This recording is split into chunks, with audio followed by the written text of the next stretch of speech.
Hello, Cancer, Sun, Moon, Rising, and Venus signs. Kamusta kayo? Sana po ay nasa mabuti kayong kalagayan.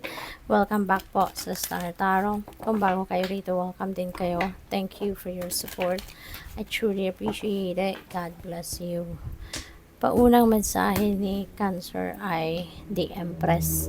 Ayan, napakaganda no, ng energy na to, lalo-lalo na pagdating sa inyong money, career, and finances. Kasi there is a lot of excitement. No? Parang ang taas ng level of excitement ninyo para mag-ano kayo, para mag-embark kayo on something na pwedeng dito kayo magkakaroon ng oportunidad para magkapera, para yumaman, para maging abundant and prosperous, para maging uh, financially stable, financially free, yung mga ganun ba, no? Cancer, kaya good luck sa'yo. Kasi this is going to be a financial success, no, na maaaring mangyari. So, what else? We have 10 of Spring. Ayan, sabi dito, you're working far too hard and the stress will soon become too much. So, reach out for help from others and take some time to play and enjoy life. Ayan, so, probably, no, baka nandoon na kayo sa point wherein yung parang ayaw nyo nang bumangon. Kasi, di ba, pagod na kayo, exhausted na kayo, kumbaga energy drained na kayo. Parang ayaw nyo na, no? Baka may mga ganong pakiramdam na kayo na parang siguro naiisip ninyo na this is it, no? This is it. Ay, ayaw ko na, tama na. So, yun.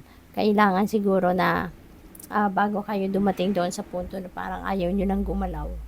Dahil sa sobrang pagod, maaring sakit ng katawan, mga ganon, or pagod na pati isip ninyo, humingi na kayo ng tulong. Okay? Humingi na kayo ng tulong, humingi na kayo ng assistance from someone that can really help you. Okay? Kasi it will just stress you out, no? At hindi maganda kapag nandoon tayo sa punto na stressed out na kayo. Maaring mag-cause ito ng hindi lang physical na stress, physical na pagod, na physical na disturbance, but also mental, 'di ba? Kaya alagaan na ninyo ang inyong sarili. Okay?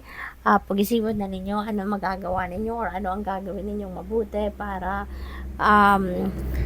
maging magaan na, no, yung inyong pakiramdam. Maging magaan, 'di ba? Yung burden na bit-bit ninyo. So what can you do, 'di ba? To alleviate the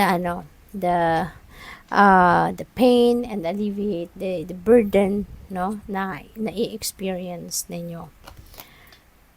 The wheel, napakaganda. This is positive change, no, coming your way. Maraming positibong pangyayari ang pwedeng maganap dito sa buhay ninyo. At babalutin din kayo ng swerte sa ngayon, ano? The divine universe is going to change the course of your life, no? Tutulungan kanya na baguhin ang inyong sitwasyon sa buhay. This is, kumbaga, parang turning point na ito sa life ninyo. Kung dati, nahihirapan kayo, pagod kayo, no? Nandoon kayo sa hirap, no? ng mga pangyayari sa buhay. Ito na, diba? Magkaroon na kayo ng pagbabago. Now, things are going to change for the better. Kumbaga, ito na yung time na iikot na yung wheel ng buhay ninyo. Papunta na kayo sa swerte, papunta na kayo sa mabuti, sa maganda. You know? Kaya, depende rin ito sa inyong sitwasyon. Maraming iba't ibang parte ng buhay ninyo siguro ang pwede na magkaroon ng pagbabago. Papunta na kayo sa pag-asenso. So, good luck. We have life experience. Ayan. So, panahon talaga to ng pagbabago sa buhay ninyo. Kasi sa life experience din, this is a change na hindi rin ninyo siguro inaasahan. This is a change na hindi rin ninyo ito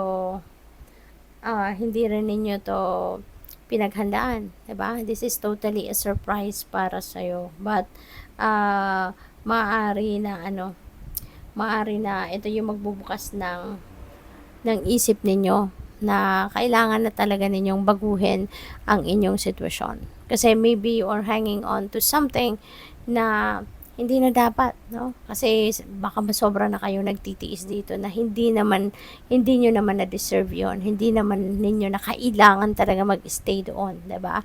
Kaya maaring tutulungan na kayo ngayon ng universe. The universe is going to bring you change para makaalis ka na dito sa kung ano man ang sitwasyon na to na talagang you are hanging on to, no? It's because kailangan nyo lang, 'di ba?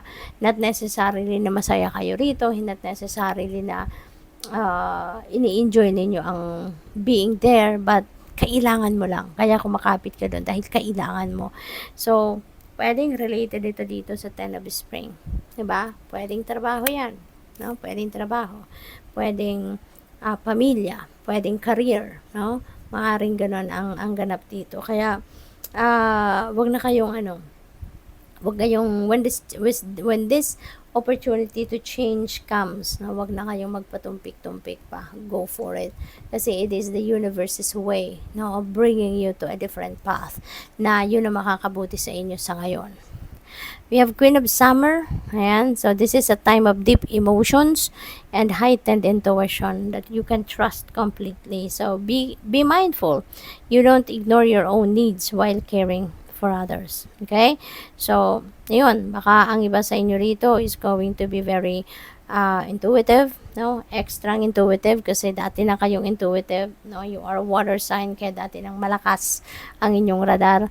But, yeah. So, siguro mas heightened ngayon ang inyong mas heightened ngayon yung inyong radar, yung inyong intuition, no? yung psychic abilities, mas active sa ngayon. Kaya, gamitin niyo yon to your advantage. Okay? Maaring maraming guidance ang binibigay sa'yo or ipapadala sa inyo ng universe to help you navigate your current circumstances. Kaya, yun. No, pansinin ninyo kung ano man ang mga mensahe na dumadating sa inyo kasi divine guidance yan para sa'yo. Okay? Good luck. Thank you for watching. Love and light. Namaste.